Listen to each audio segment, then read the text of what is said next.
Yes, the mind meld. Boy, we've been blessed by a lot of things, whether it's entertainment or it's the land in which we grew up, perhaps the United States. I don't want to be too assumptive for people. Everybody's circumstances growing up are different, but compared to a lot of places, boy, I had a lot of advantages. That's for darn sure. And I want to welcome a man who I think provides me with another advantage. This is a man, if you got to see Knights of the Storm on Saturday, it was amazing. It was wonderful. If you know his music, you might already know his music.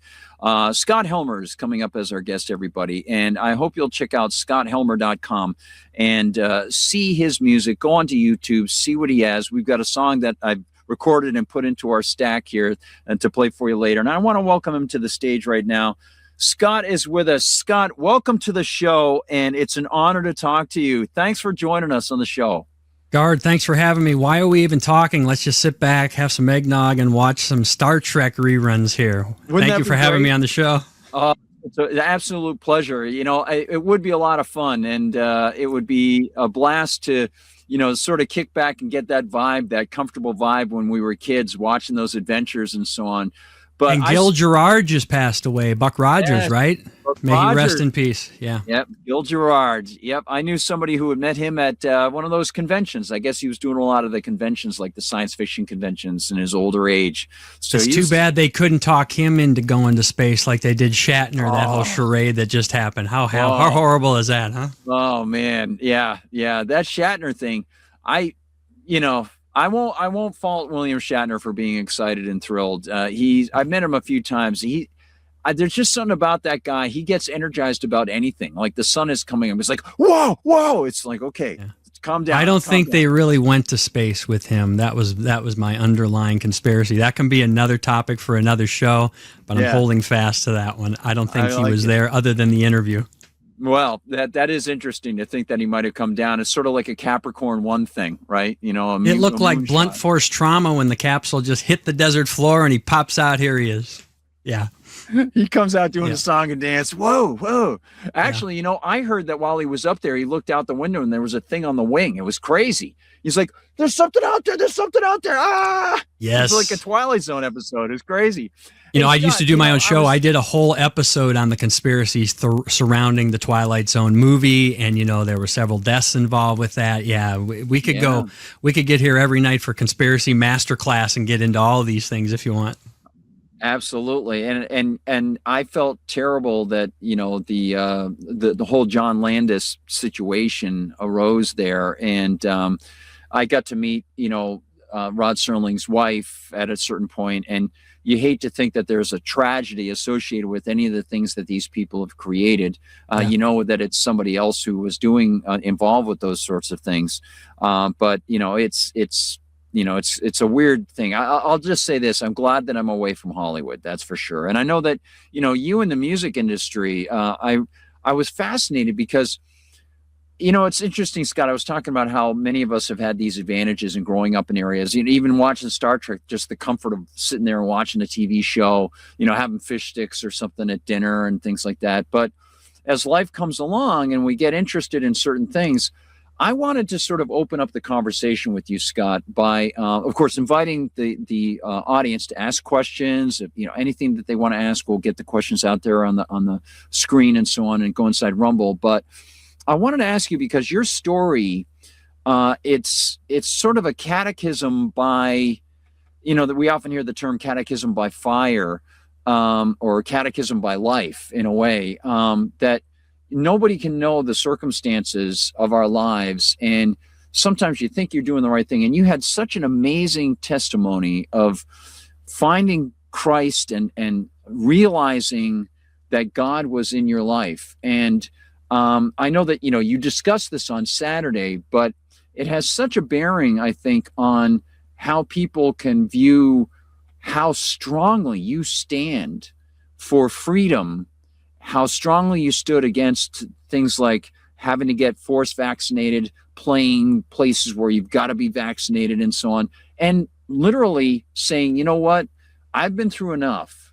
I know what's important, my soul, that you can make decisions where you say, I don't need that money. I'm not going to do that. So if you would like, I'd love for you to tell people a little bit about how you approach things today musically, where you came from during the jabs, and maybe what you gave up and how you feel about that now. And then maybe we'll go back a little bit into how you got your soul to that place. Yeah, I appreciate it, Garden. Thanks for having me on. My pleasure. I will say that when it all came down to it, for people that don't know, I had a gun in my mouth and I was like a second from pulling the trigger. And in that moment, although he didn't speak to me in a voice that I heard, he spoke to me internally, because I said, God, I don't want to do this. And if you get me through this, I'll try to use this stuff that's happened and some of the bad choices I made to try to do some good. And as I said, I didn't know what that meant at the time. That was back in 2008. So quite a few years ago now. And from that moment, coming into like with the COVID and the pandemic and the lockdowns and the vaccines and everything that's associated with that, and we can get into that however much you want. To me, it was a piece of cake just to say, I'm going to stand up for what I think is right, because I had already been through hell and back, literally sitting in that car that one day with the gun in my mouth. So everything after that was, okay, I just asked the quick question, are we doing the right thing? I think we are. Let's move forward with it. So that wasn't a difficult thing. What I thought would happen is, I thought when you had somebody, and I always say, I'm not nobody's probably ever heard of me or my music. I'm just an unknown, but that's okay. And I always tell people, you're not a nobody, you're just unknown in whatever circles people are moving in, and that's all good. But for me, it's about creating and performing music, and whatever happens after that, I don't care. So when all the stuff came back up in 2020, it was easy for me to say, you know what? I'm going to have a little bit of my activism bug kick in here, because I remember I told the story, 7th grade, I got my first C Crane radio, and I was listening to guys like Bill Cooper and Art Bell on Coast to Coast AM on shortwave when you couldn't pick them up on FM in our town. And then it just went from there.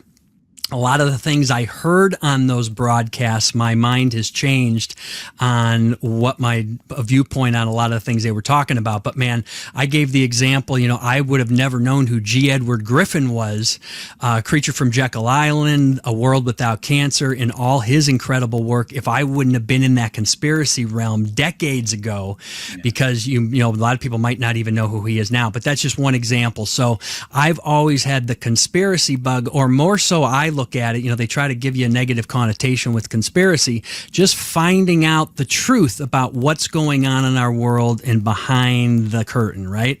So I've always had that in me. So fast forward, I relaunched my music career in my 30s after the business world collapsed for me, and I had a gun in my mouth and I was going to end my life. I made it through all that, and I restarted the music business with touring the country, playing my music, and telling everybody, no matter how bad things get, you never give up. Suicide is never the answer, and you can make a comeback, and your life matters. And even if you've never been told that before, or you've lost sight of that, and you've lost the most important thing, hope. Because if you lose hope in life, as a guy who's been there staring into the abyss, you've lost everything. So my goal was to say, I'm going to pick up my guitar. I don't care about that other world anymore. Music is my true passion. I've done that since I was a kid. Put it on hold for a while, but I'm going to spend the rest of my time creating, performing music, and telling people never give up. And I'm a shining example of that. So I started doing those shows, started raising money, fundraising, all those good things. And I still had the conspiracy bug. And, you spend a lifetime researching these things and learning about these things and devouring all the different elements you can. I always felt like I have to tell the world, but it was just never the right time. And I said, finally, you know what?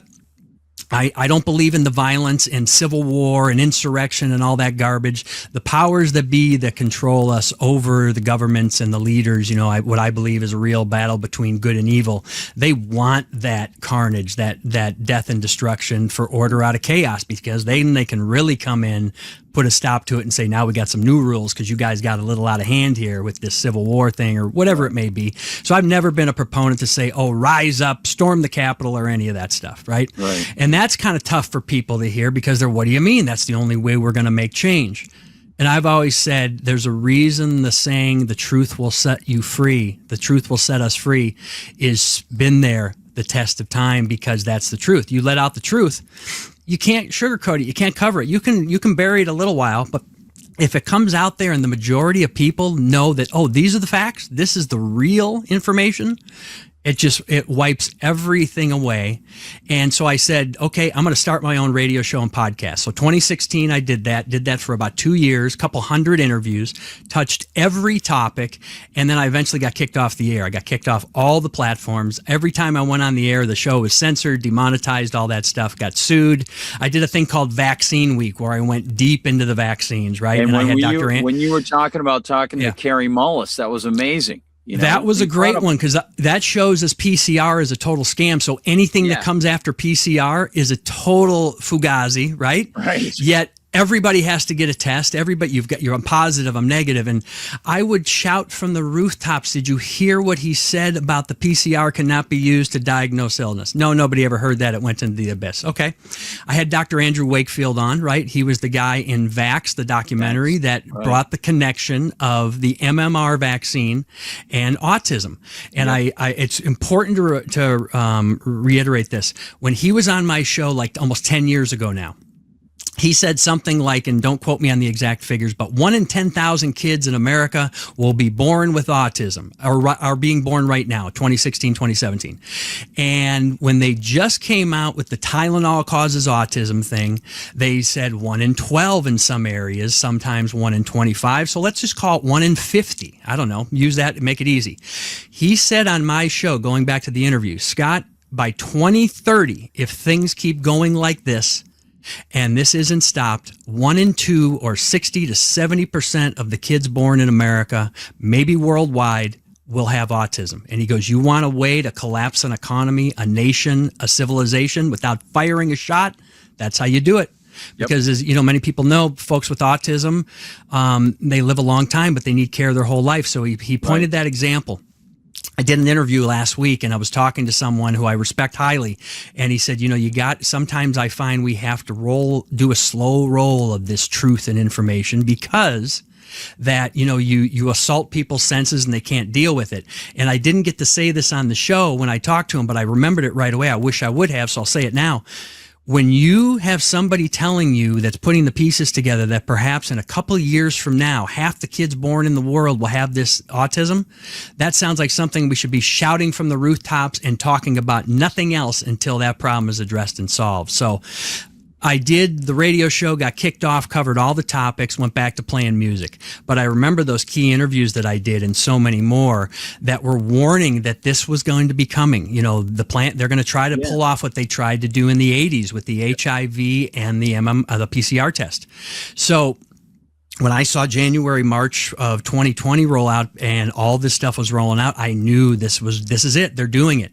So fast forward, everything gets locked down, everything gets shut down, and I still have that activism bug. I did the radio show, did the podcast. You guys talk so freely now, I'm amazed. I pick up my phone, and my Instagram feed is just nonstop flat earth, chemtrails, vaccines. I mean, everything we eat, drink, and is all poison.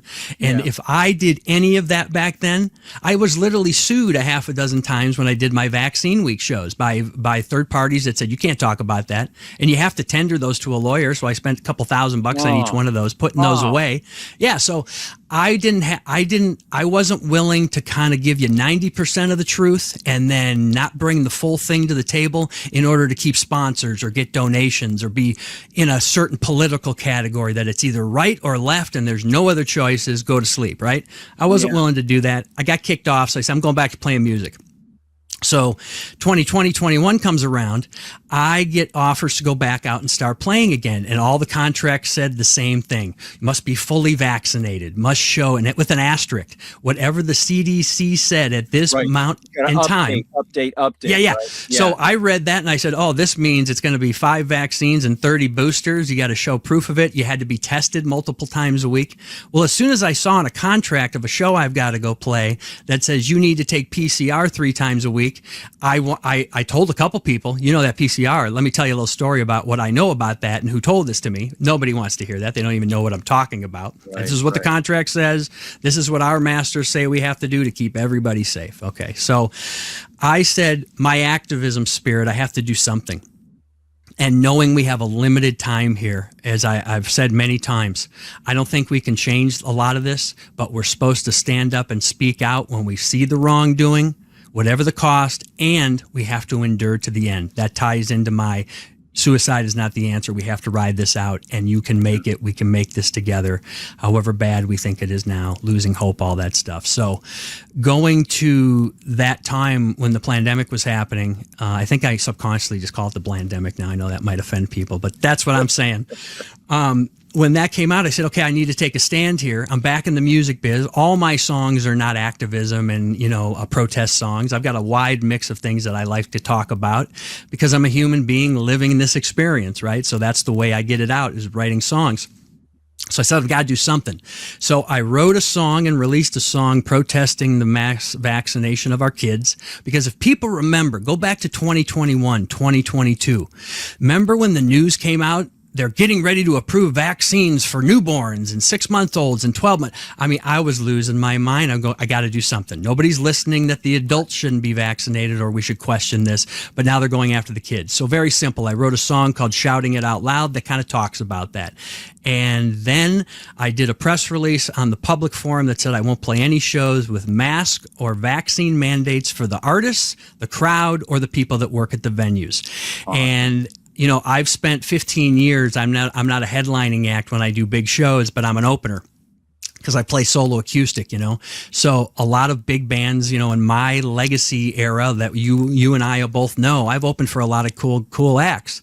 Absolutely. And my deal was, as soon as I announced that publicly, the spigot turned off immediately. Not only did I get hundreds of emails of, you're going to kill Granny, don't you want to keep us safe and effective? All the stuff we all heard, and you're a bad person. I hope you, rot in hell, and everything from the simplest thing to the most evil description. I got it all. And all the opportunities were taken away. And behind the scenes, many people within the industry sent me messages or sent me a text and said, Scott, I agree with what you're doing. I know about a lot of this stuff, not like you do. I know you're knee deep in it, but I appreciate it. But I got a mortgage. We got to get back on the road making money. I got a kid in college. I just got a divorce, stuff like that. So, I would never publicly shame any of those people because they're still working today. But to wrap this up, just to wrap it up, what I'll tell you. So I was in the alternative media, so to speak, with my podcast and radio show. And I had a lot of these people that I respected on the show as guests. And when I was planning, I had to sit down because I got grief from a lot of people around me. Scott, don't announce not to take the vaccines. Don't release that song, and don't try to get press coverage for it. I said, you have to do that. That's the whole point of doing it. Not to make me on the pedestal, but to hopefully inspire other people that, hey, this guy I've never heard of's doing it. He doesn't make a ton of dough. He's a working musician, yet he's willing to put it all on the line. I don't agree with this either. I can stand up in my church, in my workplace, in my family, whatever it may be. So I was just trying to inspire others and try to get some groundswell going. So when I had everything together, press, the song, the whole deal, was ready to roll it out, I reached out to everybody I had a phone number or an email address for in the alternative media, and everybody declined it. I had a couple coverages. I had Patrick Wood, who was a guest on the show. He wrote a little article about it and shared it. I'm grateful for that. Jack Posobiec over at Human Events, who I don't agree with on anything. I think he's totally stuck in the right-left paradigm. He could be a psyop. I don't know. But his editor, his name escapes me now, said, Scott, this is a great story. We're going to share it. So that still lives out there. And that was about it. I had Rob Dew, the biggest alternative platform we know of is InfoWars, right? And to me, I think he's always been some sort of a psyop. He gives you a lot of information to grit your teeth on. And I'll admit, I wouldn't know about a lot of the conspiracies I know about were it not for his show, especially the old days. Yep. Somebody would come on and I would go, oh, I got to learn more about that. I don't care what the hell Jones is saying. I'm not buying any of that, but I'm going to go research that person directly. Right. And then when I had him on my show, a lot of times I was like, oh yeah, now I'm glad I had discernment and went directly to it. But those guys specifically, it hurt so bad because I had a couple of them on my show and they flat out declined. And I thought, you got a guy that has a little bit of a resume. You know, I've done a couple things other than just always playing in the corner of some Italian restaurant somewhere. And I like Italian food and I like playing those gigs, but I've done some other stuff. And I'm like, here's a guy who's willing to stand up, put it all on the line. Let's interview him. Let's share the song or let's give it some promotion. I got the exact opposite. So that was a real eye opener of, wow, I just got to stay on my path, and it shows me just how much the false left-right paradigm is a real thing and a scam. Boy, Scott, coming off of your just amazing conversation with the Knights of the Storm on Saturday, I couldn't get it out of my mind.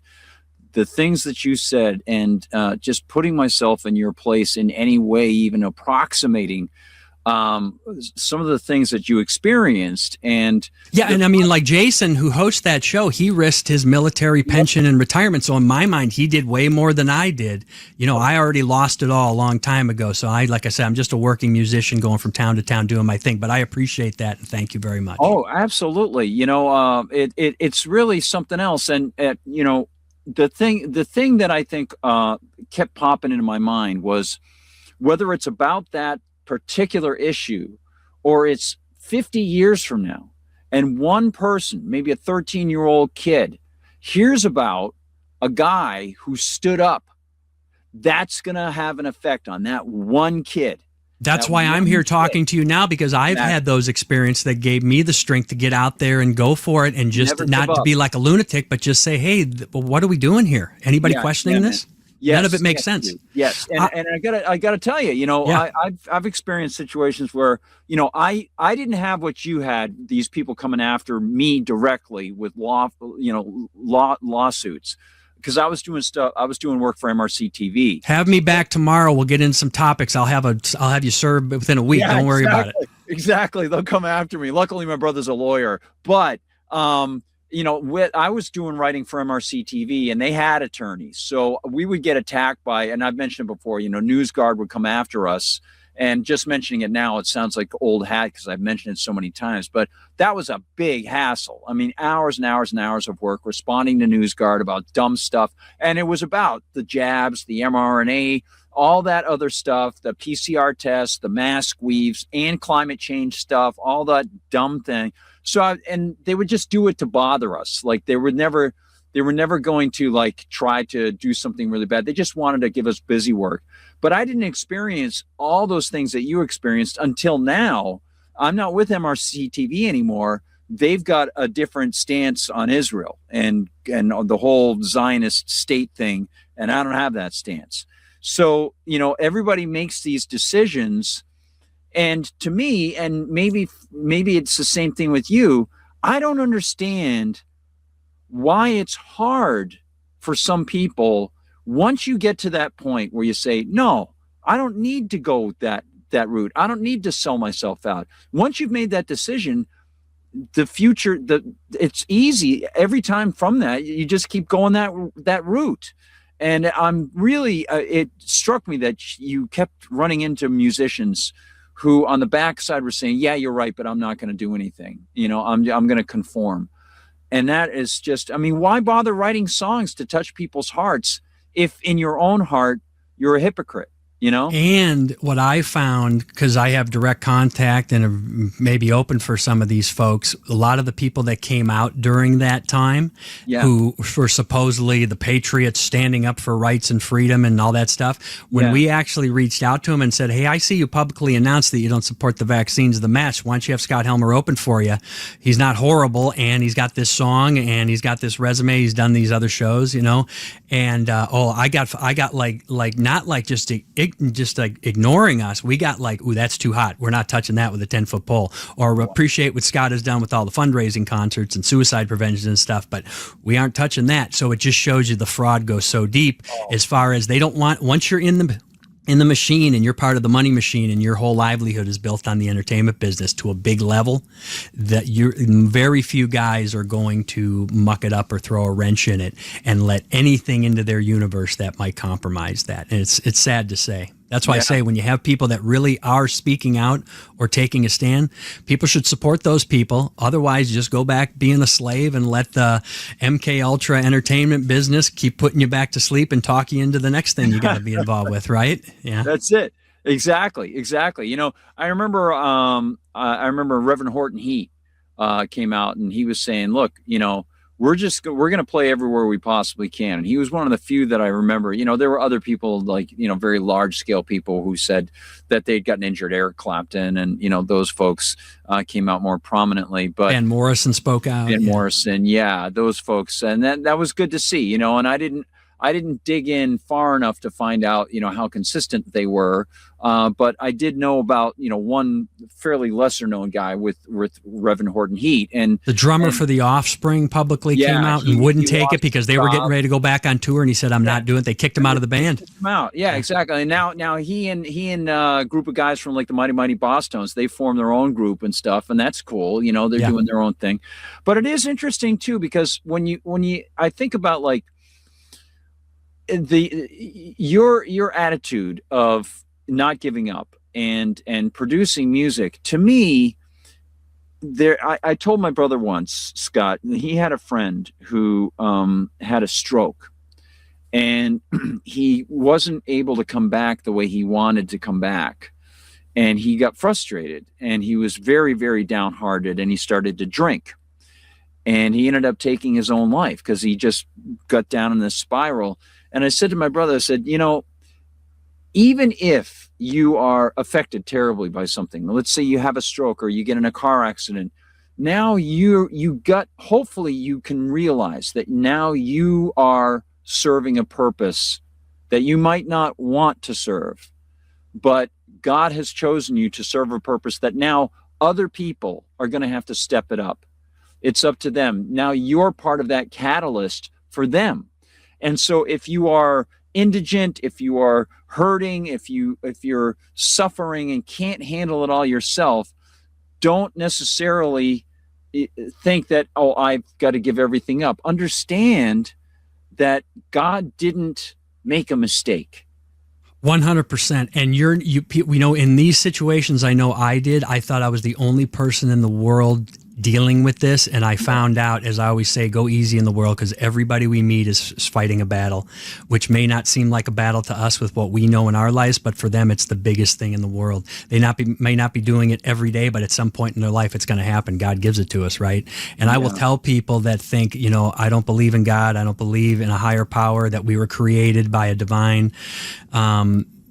God answered my prayers in the car that day, and I thank him every day, and every morning and night when I go to bed, I remind myself of that, to move through the world with love and kindness, because everybody might be in that situation I was in. I just want to tell everybody that hears this, your life matters, and don't give up, and talk to somebody.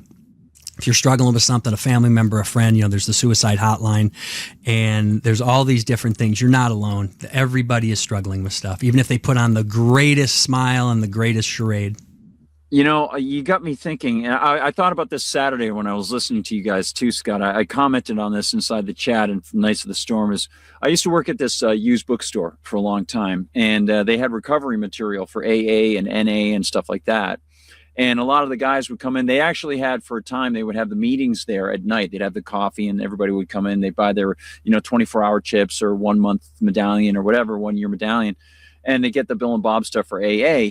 And, it's not strictly Catholic or Protestant or whatever. It believes in a higher power. But what was very interesting is psychologically, I noticed I would have conversations with the guys, and it's that dangerous pattern of people isolating themselves, whether it's out of hubris or it's out of anger or it's out of some resentment where they feel that somebody should be getting a message, so they're going to isolate themselves, and I'm not going to talk to that person. And or they're ashamed or embarrassed. Yeah. And I found that for a lot of the people who were addicts, they would take that isolation time, and that's their time to indulge. And I think one of the major things is, don't feel like you're alone, because God is there. You can't get the physical world from the physical world. By definition, it has to come from something metaphysical. So that's at least a reminder for people, if they're not Christian, just remember, you don't get the world from the world. It does that circular thinking. And then just think past this and remember that even for your own sake, don't isolate yourself. Get around other people, because that was one of the commonalities that I found for all the guys in the recovery groups. It was when they isolated themselves that they started to slide. And once they opened up and got with other people, it's amazing. It's just the sheer joy of that energy of the human soul is incredible, isn't it? We all want to be the kings of the world and solve all the problems ourselves and look like the hero in every situation. But everybody knows you have a problem. I don't care what it is. You're figuring out how to pay a bill. You're finding how to make a recipe, and put anything that we deal with in life into this scenario. You think you can handle it yourself, and then somebody else comes in the room, or somebody else, you call up a friend and ask them, hey, how do you do it? And then the whole world lights up and you have all this new direction and possibilities, and you can get through pretty much anything. That's a simple analogy, but I will tell from my experience, people can go to my website and read the bio and get the gory details on what I went through. But if I would have asked for help earlier, none of this would have happened in relation to all the financial and legal problems that I had. So I could have solved it. I was just so proud and didn't want anybody to know. And I thought it would be like a failure if I couldn't fix this problem myself and work it out. So yeah, you're absolutely right. It's a human experience. That means we're supposed to be dealing with other people and having relationships in our life, even if it's only one best friend that you have. Communicate, because and what a lot of times you find, you bring a problem to a friend or a relative or something, they probably have something that you can help them with as well. So never forget that.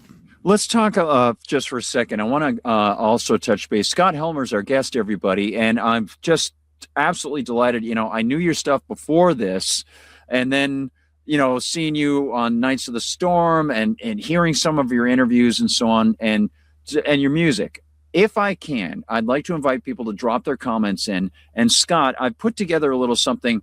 Typically with StreamYard, if you play a song, after about 20 seconds, the sound starts to get really compressed unless you record it and you put it into a separate system. So that's what I've done with a couple of your songs. I thought you were going to perform a live version of one of the tunes here tonight. I was ready to have it. I was ready to hear it.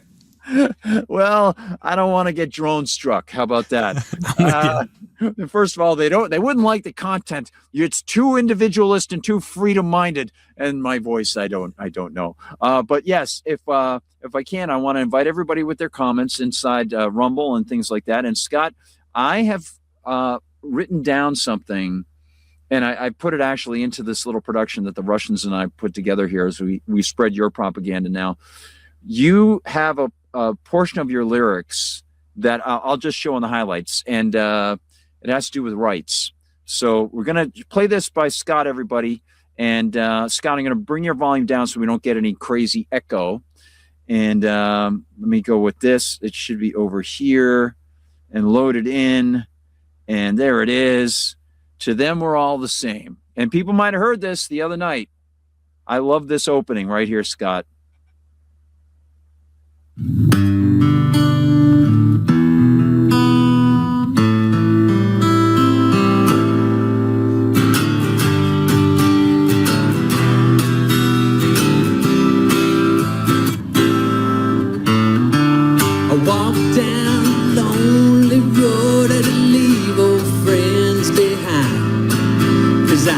Spoke out against the left and I spoke out against the right.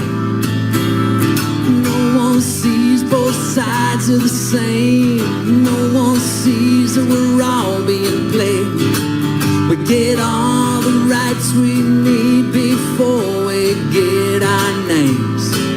Then they take your life and they take your love and they take your gun and they take your son. Ship them off to fight another war, built on lies that serve those whores that keep us all in chains.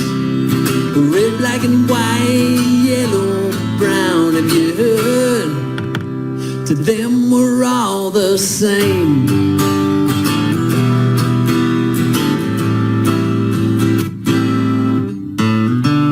A young man said the ones to blame reside in deep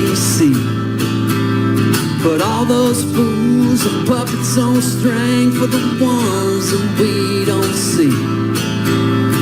Laws of the land that always change, can't rise above what God gave. We get all the rights we need before we get our names. And they take your life, and they take your love, and they take your gun, and they take your son. They ship them off to fight another war, built on lies that serve those whores that keep us on chains. Red, black, and white, yellow, brown. If you heard, to them we're all the same. To them we're all just slaves. To them we're all just here to get by and drink to survive and work till we die. And don't ask why. Here to get by and work till we die. And don't ask why.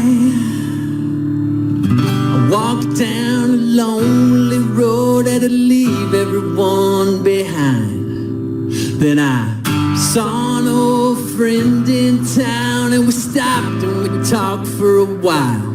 He said, now I see both sides of the same. Now I see that we're all being played. We get all the rights we need before we get our names.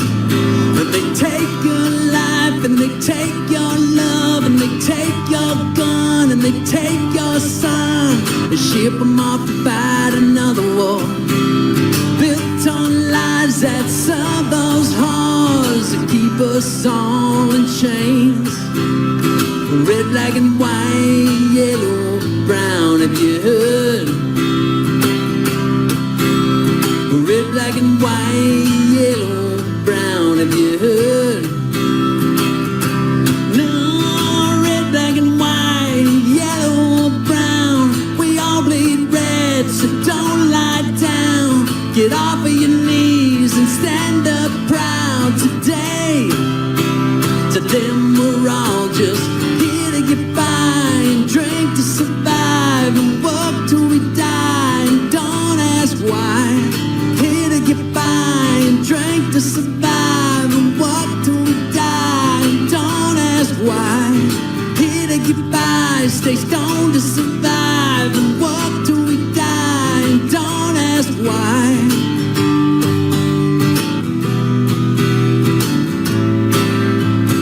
Them we're all the same. Now you know, spread the word.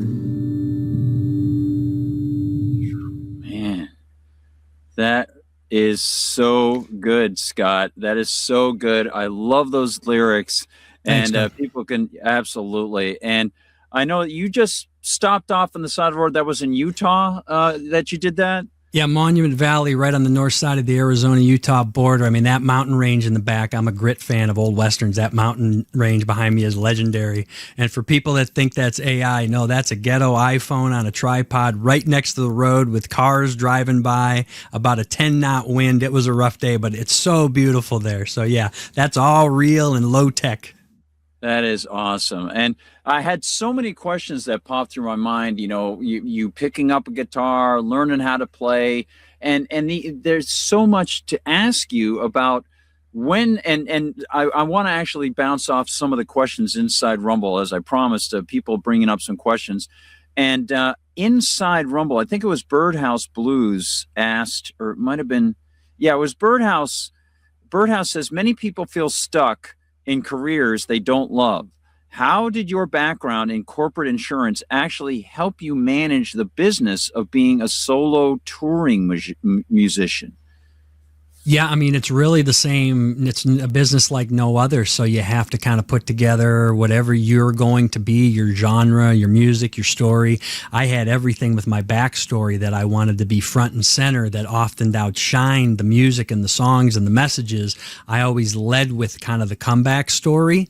And as I started doing a lot of fundraisers, a lot of times I had a kind of a struggle to fundraise for causes where I knew when they're collecting money and they're trying to find a cure. Well, we got a lot of answers of what it might be right here. Do you guys want to look at that? Oh no, we just need to collect more money. So that's been a struggle doing the fundraising and telling my story in that environment, but I'm thankful for all the ones that we've done. But yeah, it's really the same thing. There's marketing and there's persistence, and it's like when you're selling insurance and getting clients, you're talking to hundreds of people a week and everybody says no, and then once in a while you get a yes. Oh, I got a new client. I can keep the lights on a little longer and keep building and building. Same thing with the music and the gigs. One gig to the next. You're never like, oh, this is perfect. This is exactly how it's supposed to be. And I can tell you the superstars are the exactly same way, because you can get knocked off in a second and you have to keep working. You have to keep grinding and keep moving forward. There's no complacency. So it's very similar. I remember my friend Danko Jones over in Toronto started in garage rock and then sort of went into more metal and stuff like that. And he got knocked off his record company because he mentioned that he had no problem with people downloading the music and pirating music because he wasn't going to be able to stop it. And he said, I'm going to make my money on my tours and my gear that I sell, physical product. And he said, the music it's liquid. I can't stop it getting around. And you've gone through a lot of that. And I was curious when you started to make these decisions, sort of bouncing off Birdhouse's question.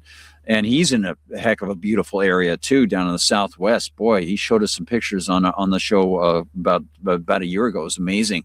But it's interesting, Scott, because I was wondering, how did you handle when you were getting shut down? How did you handle finances and things like that? For people who are going to make these decisions, oftentimes they know I'm going to find a way.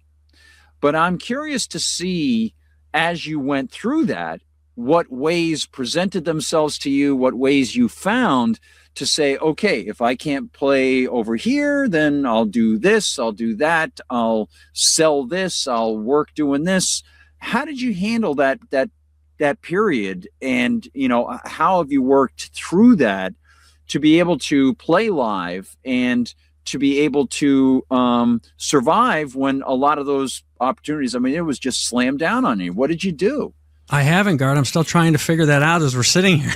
Yeah. So, for me as a songwriter, the best gigs I can play and the best things that I can do use of my time is performing my original music. Mm-hmm. So the first thing you have to do, you got to go back to doing a lot of cover gigs of like 3-4 hour bar and saloon gigs that pay a couple $100, and then you're doing tips and selling product and everything. Yeah. And you go from there, and then maybe you get a higher paying gig. Maybe you get some original music gigs that's a ticketed show and you can make more money. But it's a constant struggle. I would never change anything I ever did. The family has a furniture store. They have a business that I help out with from time to time, and I do other things to keep going. Yeah. But, as we get older and I look at the time I have here, the best use of my time would be creating and performing music, telling my stories and doing that. So I'm going to continue to do that, hopefully put another tour together and keep on trucking, regardless of how big they are, with how many attendees in the crowd. Just keep going. I can't tell you, Scott, it just, hearing you Saturday, I just kept thinking about you like all day long, man. It was. I appreciate that, Gard. You got it. Let's check out a couple other comments. Karen says, what is Scott's person-to-person challenge and the rationale behind it? And she's got that over on X right now. The Russians in my brain chip receiver are putting it out there. Thank you, Russians. Thank you. Merci beaucoup in Russian. There you go. All right. So what is that? Are they beaming that down from the Enterprise there from above? So we just announced something today. So that song that you just played, which I'm grateful for, I'm so glad that you played that. Thank you very much. We talked about Saturday night, and I think, we talked about AI and, the ability with AI, anybody that doesn't even sing a lick of music or do anything can on their computer very quickly just create a completely completed song, a whole album in a couple hours. They can make it sound like they're the ones singing it and everything that would be. And I got to thinking, I know that's not my thing. I want nothing to do with that. And as we spoke about on Saturday, anytime they give something to the masses for free or a small monthly fee, usually has no value and nobody wants it. So think of all the tech that's available out there. You and I could make movies and books and records and all sorts of things. And I'll just stick with the music thing because I know I shouldn't dabble in a lot of other things, but it really, waters everything down to where it's like with iTunes or Spotify. You can have every song ever created that's been published for $10 a month. And a lot of people go, I don't even listen to anything anymore. I can have all this music and I don't even listen to it. So it's interesting how that happens to us. But I've got a thing based on that song, just the human to human challenge of instead of relying on having the machine promote something or people relying on being told what's important or what's not important, if you listen to that song and the lyrics speak to you, do what we would do with a cat video or some other cool video that we see on Instagram that's cute and you want to send to all your friends, and just share it. Share it. Say, hey, did you hear this? Have you heard this song? Here's a guy that is really standing up for something. And if you don't agree with the lyrics of the song, maybe you don't share it. But if it speaks to you, share it. Because I guarantee if during the shutdown when I did that vaccine protest song and took that stand, if a couple hundred people would have emailed their talking head news person of choice and it came from all over the place, they would have had me on as a guest. I mean, I would have been on, whether or not I agree with them or think it's propaganda, it would have had some kind of grassroots thing, and maybe that could have done some good because they can't ignore it when it gets to a specific level. We talked about Oliver Anthony. I think that's a great tune, and that was like a viral moment. Obviously, we can debate some of the information that's come out that maybe it was strategic, maybe it wasn't as organic as it was, but regardless, everybody saw that song that day, shared it. I received 30 people sending it to me. I'm sure everybody was trading that video around. That catches fire. So like I said at the start, if people just want to be brainwashed and told by Lady Gaga or whoever the latest person is to telling them 2 + 2 is 5 and a man can be a woman and a woman can be a man and all the stuff that goes with that, and take your vaccine, get your booster. If they want to keep following and supporting those people that are telling them that, okay, but expect the same results, if not worse. Maybe support a guy and spread the word on somebody that's maybe doing it organically. Because I'll tell you, I'm not co-opted by anybody. And if I was, I'll tell you about that if they ever try to approach me. But I think people see from my background in the show, I'm the exact opposite of that one.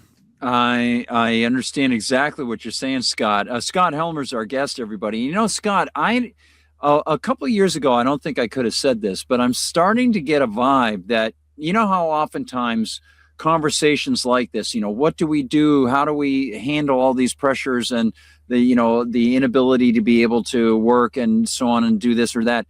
I'm starting to notice that these circles are really starting to firm up of people who know each other, who are supporting or willing to support each other in these areas. And the more that we communicate, there's this electricity that is starting to go around, whether it's people who support the David Knight Show or people who are hearing about you. And then we're going to come back and talk about you more and bring you on more. Jason and Karen and Ashley and Angry Tiger, these folks are getting together and they're starting, I think, to communicate with each other in ways that will support these things, even maybe not fully, but more. And I like it. I think it's terrific. And everybody has these different things to offer. You've got the music to offer. Other people might have, homemade maple syrup or whatever it might be. I'm starting to buy that from them instead of getting it on Amazon or Costco or Walmart if you can. I mean, the machine, the demons that rule over us have made it so difficult to buy local, support small business. Because you go to small business, Main Street America, half the buildings are empty now. Half those places are out of business, Yep. So you can't always do it. You put that lyric up at the start before that song that says we get all the rights we need before we get our names. Right. What that means is we get our rights from God, our creator, because we're human and when we're born, before we get our name attached to us, Scott, or, whatever your name is. you get rights because you're human, not because people wrote it down on a piece of paper or gave it to you from a fancy building and said, here's your rules of the game for the year. I'm a big fan and always followed Larkin Rose, right? Larkin Rose, I don't agree with him on everything, but from the standpoint of volunteerism, he has a book called The Greatest Superstition. And what he points out in that book is the machine, the system relies on people believing in this fraud that they deserve to be ruled over. I'm paraphrasing, right? But the system would collapse if everybody just said, no, we're not going to get violent. We're not going to rise up and have a war. We're just not going to comply with your stuff anymore because man doesn't get the right to rule over another man, even though you write it on a piece of paper. And certainly groups of men, and I'm using men and women here so people don't get offended. Groups of men don't get to rule over and do things that us as individuals would be arrested for, right? Or would be thrown in a cage for.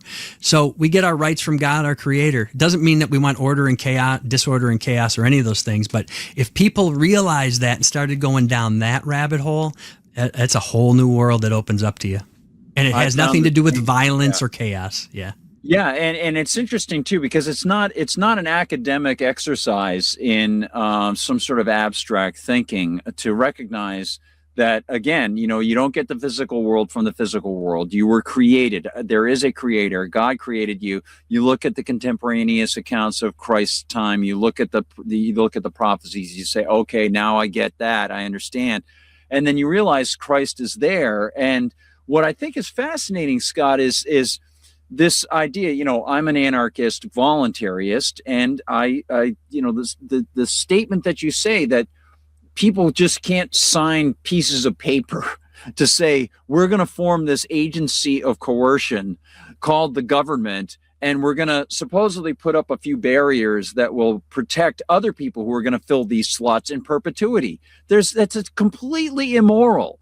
And yet but from your own experience how difficult it is for people to even understand what you're talking about. You want to talk about Spock talking to you in another language. Yeah. People look at you like, I don't even know what you're saying to me right now with that. It has to be left or right, and those are the rules. You have to follow them. There is no alternative. Otherwise, it would be Road Warrior. Right. But I think it follows the same sort of sentimental path in a way of, talking about meeting these circles of friends and people that we get to know. Because, I wouldn't know you if I weren't in these circles now and experiencing your music and things like that. And I thought, these circles are opening up because partially we're philosophically in line. And so I feel real comfortable in where I am philosophically and with my relationship with God. And even like I often say, if I don't win any political battles, at least I've met kindred spirits. And I'm and that's what this is about. This experience, what we're supposed to be doing here, right? Yeah, exactly. Let's go a couple more questions, then we'll obviously we gotta switch out. But I'd love to have you back on as often as possible, like once a month, whatever. It would be great.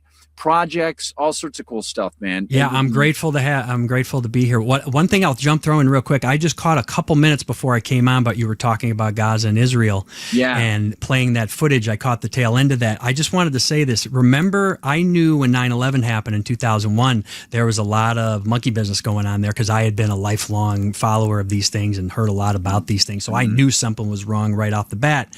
Yeah. But isn't it interesting? We can look back now and know everything around that and what that caused. I just give the example of the standard American parents giving their blessing for their kids to join the military or for them to go off and fight those bad guys that took those buildings down and attacked us on that day. Now, we know there's a lot of nonsense that went around about that, but I was just thinking about when we're in the current time living on it, and you were putting that example, we're not on a level playing field. They don't give us all the information. It's so easy to look at an event 25 years ago and go, oh, that was a lot of monkey business, and it never gets resolved. But in the moment, people are like, well, this has to be real. That was totally fake. And the Gulf of Tonkin and the Reichstag fire and all the false flags we know about, we could go on and on. It's easy when it's in the past to go, we would have never fallen for that now. But in this situation, the Candace Owens, Charlie Kirk, who's the other one? Oh, the Erica Kirk debacle and all that crazy stuff that's going on. Or Israel and Iran and all these things. Everybody's like, yeah, but all this is real. You're talking about some of that old stuff they used to do. They're doing it all the time. And I tying it to music. I remember Toby Keith did that song about, putting a boot in your ass. It's the American way. And I like Toby Keith. I was a fan of his. I liked a lot of his music, but I just felt horrible of how many kids went off and joined the military and gave their lives or were ruined forever over something built on a lie. Very simple. People never heard this. Both sides of the banking families have funded all the wars we know about, right? So how can we say we're on a level playing field and we're dealing with all the facts when there's that element to it, that it's orchestrated and that goes on? And we could dig deep into that for hours, but it's difficult to look at the current situation and go, I think we might be we're lied to here on this one. Always remember to use discernment on these day-to-day things. Exactly. You remind me of a line from The Prisoner, where Patrick McGowan's number 6 is trapped on that island, and he's talking to the second in command who does all the enforcement of everything. For whoever number 1 is issuing the commands. And Patrick McGowan's character is talking to the actor Leo McKern, who's playing number 2, and he says, when both sides realize that they're no different, they're just looking in a mirror, it will be too late. We've already won. Yeah. And McGowan had, he understood the whole tradition, all going way back to the Dark Enlightenment and the Gnostics and the Masonics and the Illuminati stuff. He had all that imagery in the show. And you think about these opportunists behind the opportunists, the wheels within wheels, and how it can be difficult because so much new stuff is thrown up at us. But it can be interesting and fun as long as people don't get angry with each other, to compare notes and say, hey, I think this is another shadow play. This is just let's talk about it, And even if only a third or a half of the quote unquote conspiracy theories in our last 100 years are accurate, we're not dealing with all the facts to make informed decisions about our lives, our families, our futures, what we're supposed to be doing here in our time from sun up to sundown, and what we're supposed to really be focusing on. They keep that information for us. So like it says in the song, you're just supposed to go to work till you die, drink or get stoned to deal with and numb the pain, and don't ask any questions and just go to sleep and get out of here. That's what we're conditioned to do. People have to realize that. Yeah, pull back. Yep. Let's check it out. A couple final thoughts from everybody here. Everybody's admiring the background on that video. They just love that area. It's just so nice. Let's see. We got hit the road, folks. Get out in the real world and go visit Monument Valley. Tell them Scott Helmer sent you. Yeah, absolutely. And looks like Skunk Hollow. I'm not sure. Definitely getting. We got to get Skunk Hollow on the show. His Rose Garden area up there in Michigan looks great. Over at Rumble. How far north in Michigan is he? Yeah, Skunk Hollow. How far north in Michigan are you? If you can put that. I played the Calumet Theater up in Calumet, Michigan, which is like Sault Ste. Marie, north of. Yeah.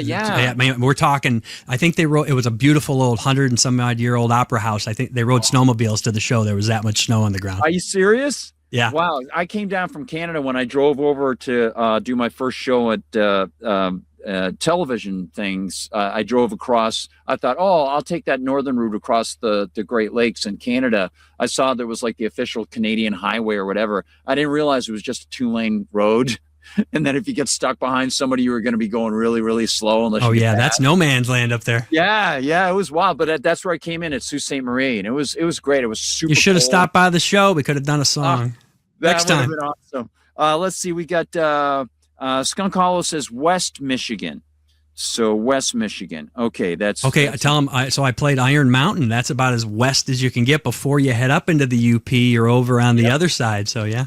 Yeah. Cool. He says Knights in Armor up there.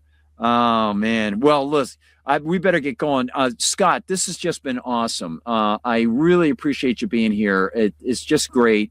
And again, like I said, it's not an academic exercise because we get to touch souls. And this is a wonderful thing to meet a good person.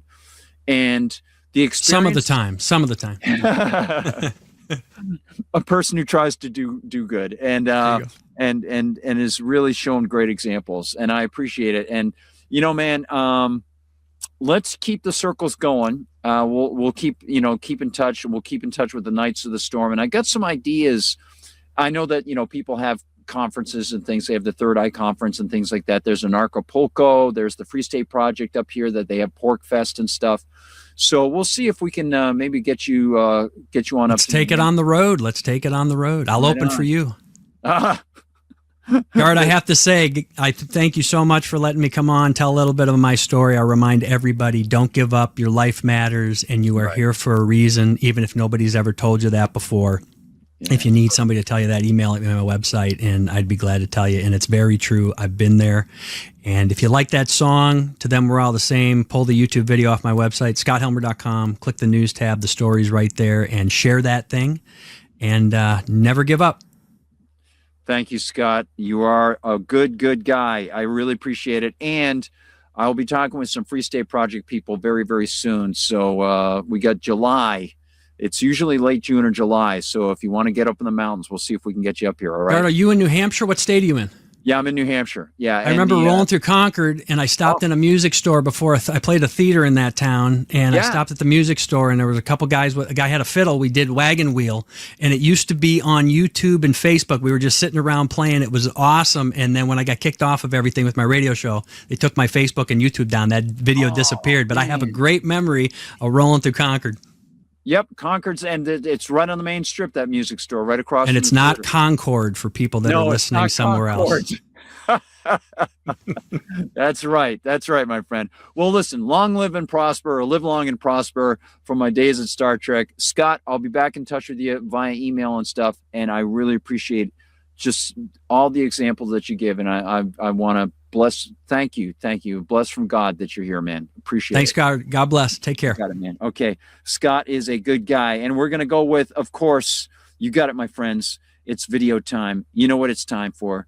It's time for us to do our farewell from the Liberty Conspiracy Mind Meld world with Spock and the gang. Thanks, Scott. I must try to mind meld with it.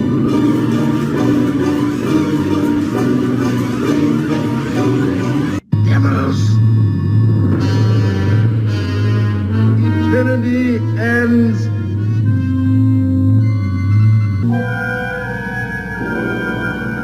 Our minds are merging, Doctor. Our minds are one. I feel what you feel. I know what you know. All right. Thank you, Scott. Awesome stuff. And please keep in mind, everybody, if you get the opportunity to check out the awesomeness of his website. Great stuff. Let's put that right up there on the stage. There you go. And beautiful music. Boy, I want to talk to him about learning music and playing acoustic and different favorite types of bands and all that stuff as well. So can't wait to have him back. Looking forward to it. And Karen had one more question. We missed this one. What is Scott's definition of success? What a great question. How has it changed? Oh, that is such a great question. Well, we're going to have to bring him. We'll all have to get together, Karen. We'll have a big round table. That'll be great. We'll call it Knights of the Liberty Conspiracy Storm or something. Scott Helmer edition.